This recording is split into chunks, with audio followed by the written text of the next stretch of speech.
my experience, and I think it's one where I've been through SIF, but also through the volunteering stuff I do, attending conferences, I've been able to apply to things and then have the government meet me on the other side in that sense. Also, it's interesting because I think in Seychelles we are so much more closer to the government. So, for example, Victoria and I basically organized a local conference on youth before the pre-COP that we were attending in September, and I think we had 95% attendance from the people we invited. I mean, these are PSs, these are CEOs, these are people with a lot more things to do, but they made time for youth and climate change. And so in that and other examples, I can say people turned up and came forward. I don't know if that's the case for everybody in Seychelles. I don't think it always is, actually. I think that's a discussion. Sometimes I can definitely see it, the same names come up. So they think of Jeremy this time, and I'm like, but there are more people out there, and there's only so much one person can do. Of course. And maybe, there are better suited people. So I think there's a discussion about how opportunities are shared, or maybe how we think of youth and how we think of people. But supported, definitely.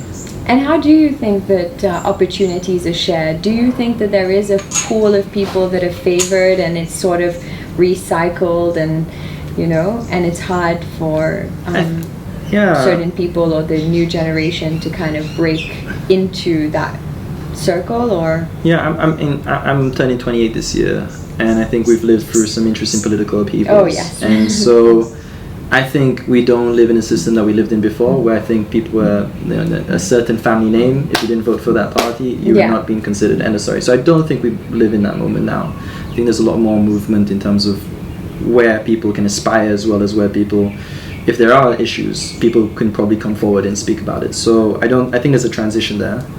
I think in terms of what's happening now, it's a case of who's coming to mind, who's making a lot of noise, who's easily, visible. And I think it's always easy to come and see someone who's visible and take that person forward. Yeah. But maybe we need to do a bit more digging. Maybe we need to find a lot more people. And that's the government side or whichever organization side of the thing. But then in terms of youth, it's also about us being maybe a bit more vocal, a bit more demanding, maybe strategic as well. This is the game. If you want change, I think it's about understanding how do we make ourselves unavoidable, not noticeable, so I've noticed that social media plays a huge role in that lately in Seychelles. There's a lot of people who are using those platforms to make noise. Often I find that it's quite negative, the way that it's done, but it actually seems to work, and I find that really interesting, because obviously there is the political change that's happened in the country, but there is also the boom of social media use. I wonder how much influence both of these things have, and to what degree. It's interesting. I mean, working 2 years with SIF Communications and doing a project around climate change, communications for change, I have to first say communication matters. You need to show people what's going on, and if they understand it, or if they see where they can become part of it, then there's no excuse not to see people being involved, and you do see people more and more involved. But it's so hard to measure that. It's so hard to be like, that like or that view has meant this person has done this or given up that.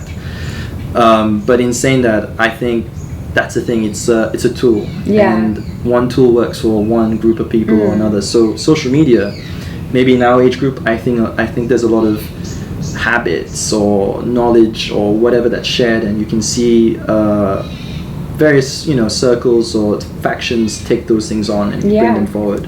And not just for environment, I mean, for women's issues, for speaking out. Exactly.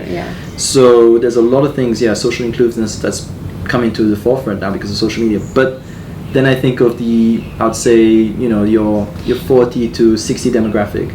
Unless you go to SBC, unless you're on the radio, you're not reaching, maybe you might be on social media, but you're not getting into that group.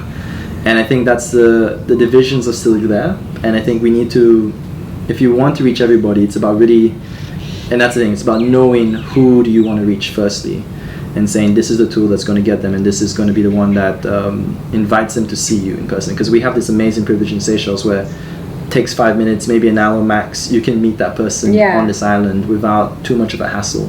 True. So as long as social media can bring someone to the beach and they can clean up waste, or if they can go to a protest and make their voices heard, I think that's what social media it shouldn't just be the conversation that exists on the cloud. It needs to now start moving into that action. Physical, exactly.